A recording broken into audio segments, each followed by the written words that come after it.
নানা শ্রেণী পেশার মানুষের ভাবনা জানতে রাজবাড়ী থেকে আমাদের সাথে সরাসরি যুক্ত হয়েছেন সহকর্মী দেবাশিস বিশ্বাস।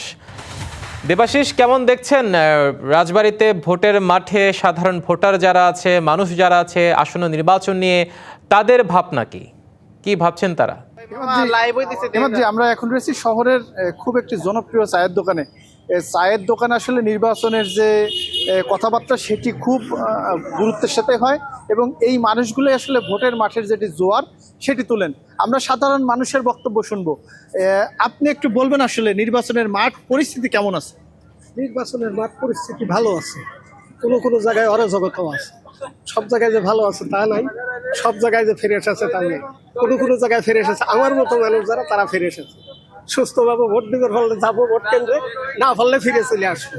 ওই লাল মিয়া চেয়ারম্যান বলবে তোমার ভোট হয়ে গেছে তুমি চলে যাও, আর লাল মিয়া আছে। আর আমি বলবো যে কোন সম্বন্ধে আমার ভোট দিল, সে সম্বন্ধে কিনা আমি 20 টাকা রিক্সা ভাড়া দিয়ে আসলাম, আমি ভোট দিতে পারলাম না, এই কথা আমি বলবো।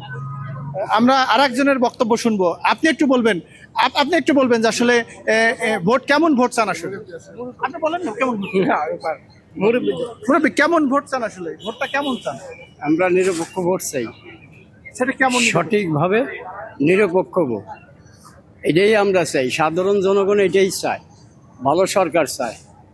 ফ্যাসিবাদী সরকার, ঝামেলা সরকার এদেশের জনগণ চায় না। ভোটের মাঠের পরিবেশ এখন কেমন আছে? পরিবেশ এখন ভালো আছে, এখন পরে কি হবে না হবে এটা সঠিক বলা যাইতেছে না, কারণ আমাদের তো চরিত্র ভালো না। যে কোনো মুহূর্তে আমরা দুর্ঘটনা ঘটায় ফেলাই দিতে পারি। আমরা আরেকজন এখানে আছেন। আপনার আসলে রাজবাড়ীতে যারাই এমপি হোক না কেন তাদের কাছে প্রত্যাশা কি, আসলে কি প্রত্যাশা করেন তাদের কাছে? আমরা চাই আমরা যিনি রাস্তাঘাটে সুন্দরভাবে রিক্সা চালাতে পারি, রিক্সা দিনে আমরা সুন্দরভাবে রাজবাড়িতে আমাদের যেন কোনো ক্ষয়ক্ষতি না হয়, আমরা সুন্দরভাবে একটা সমাজ চাই, সুন্দরভাবে যেন একটা সরকার গঠন হয়, এটাই আমাদের প্রত্যাশা। রাজবাড়ির যে কিছু সমস্যা বলেন তো, কি সমস্যা আছে বলে আপনার কাছে মনে হয়? আমাদের রাজবাড়িতে কোনো সমস্যা তো আমরা তো রিক্সা চালা এখন তো দেখি না, এরকম কোনো সমস্যা আমাদের এদের কোনো নাই।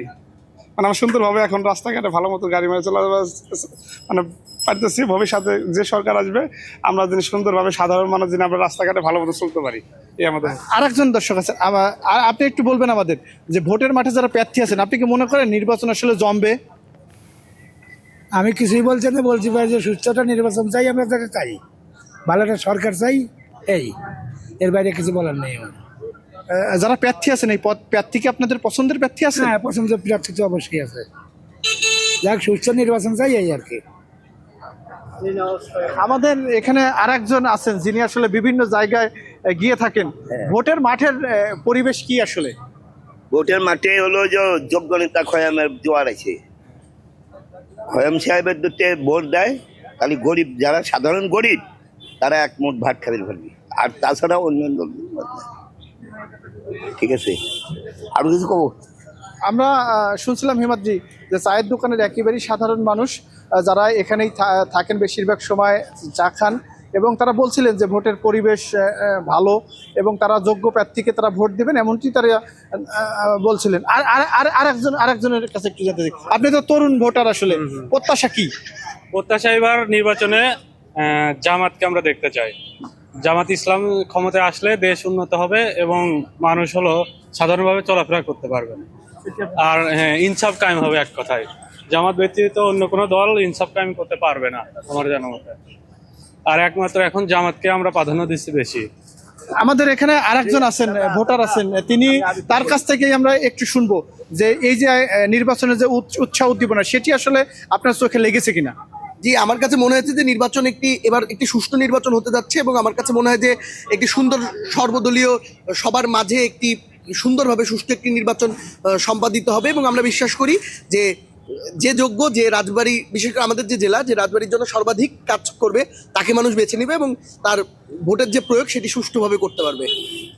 আইন শৃঙ্খলা পরিস্থিতির বিষয়টি আপনি কেমন চান? আমার কাছে মনে হয় রাজবাড়িতে আইন শৃঙ্খলা পরিস্থিতি আরেকটু সুন্দর হওয়া দরকার, মানে আরেকটু নিয়মতান্ত্রিক ওয়েতে যাওয়া দরকার, যে আরো বেশি সুষ্ঠুভাবে দেখা যায় যে এখনো আমরা রাজবাড়িতে যে অপ্রীতিকর ঘটনাগুলো শুনি সেগুলো আসলে কখনোই কাম্য নয়। আমরা আশা রাখি এসব জায়গায় যাতে আরো সুন্দরভাবে, আরো সমৃদ্ধভাবে যাতে সেই আইন শৃঙ্খলা বাহিনী যাতে আরো সুষ্ঠুভাবে পরিচালিত হয়, সেটা আমরা আশা করি। ভোটের দিন আসলে কেমন পরিবেশ প্রত্যাশা করেন আপনি? আমি ভোটের দিন চাই যে সবাই নির্বিঘ্নে নিজের ইচ্ছা মতো নিজের ভোট প্রয়োগটি করতে পারবে, এবং বিশেষ করে তরুণ প্রজন্মের অনেক তরুণদের এবার প্রথম ভোট, আশা রাখি সবাই আনন্দের সাথে ভোট দিতে পারবে, এটা আমরা সর্বাধিক আশাবাদী আমরা। হিমাদ্রি, আপনি শুনছিলেন, আমরা আরেকজনের কাছে একটু শুনবো যিনি আসলে এখানে শিল্প সাহিত্য নিয়ে কাজ করেন, কবি। আপনি একটু জানাবেন আমাদের যে আপনাদের যারা প্রার্থী আছেন শিল্প সাহিত্যের ব্যাপারে আপনার পরামর্শ কি তাদের কাছে? যেহেতু আমার পরিচয় শিল্প সাহিত্যের বিষয় দিয়ে হয়েছে, মূলত আমি কবিতা লিখি। আমি চাইবো শিল্প সাহিত্য যাতে এই নির্বাচন গুরুত্ব সহকারে বিবেচনা করে। অতীতে যে সরকারগুলো ছিল তার তুলনায় ভবিষ্যতে যারা সরকার ব্যবস্থায় আসবেন তারা যেন শিল্প সাহিত্যের ক্ষেত্রে একটা গুরুত্বপূর্ণ ভূমিকা রাখতে পারে। বিশেষ করে আমি ব্যক্তিগতভাবে মনে করি সমরস্ত খাতে যে বাজেট প্রণয়ন করা হয় তার 4 ভাগের 1 ভাগও যদি এই সাংস্কৃতিক ক্ষেত্রে শিল্পের ক্ষেত্রে ব্যয় করা হয় তাহলে দেশ থেকে সন্ত্রাস মাদক এগুলো দূর হবে। আমি বিশ্বাস করি যার হৃদয়ে কবিতা আছে, যার মাথায় গান আছে, যার চোখে সুন্দর ছবি আঁকতে পারে যার চোখ, সে কখনো অন্যায় করতে পারে না। আমি চাইবো ভবিষ্যতে যে সরকারটা আসবে সে শিল্প বান্ধব হবে, সাংস্কৃতিক বান্ধব হবে এবং দেশ। ছোট্ট করে আমরা একটু ডিবিসির দর্শকদের জন্য একটা কবিতা শুনতে চাই। ছোট 4 লাইনে। প্রতীক্ষাতে প্রহর কাটে, প্রতীক্ষাতে ভোর, বাউন্ডারি স্বপ্নগুলো প্রতীক্ষাতে তোর। প্রতীক্ষাতে প্রহর কাটে, প্রতীক্ষাতে ভোর, বাউন্ডারি স্বপ্নগুলো প্রতীক্ষাতে তোর। হিমাদ্রি, আমরা শুনছিলাম চায়ের দোকানের সাধারণ মানুষ এখানে যারা আসেন, যারা হকার থেকে শুরু করে তরুণ প্রজন্মের মানুষ, সাহিত্য সংস্কৃতি নিয়ে যারা কাজ করেন, তাদের কাছে আমরা শুনছিলাম। এই ছিল আসলে চায়ের দোকান থেকে আমার কাছে কয়েকজন সাধারণ ভোটারদের কথা। দেবাশিস, ধন্যবাদ আপনাকে যুক্ত হওয়ার জন্য।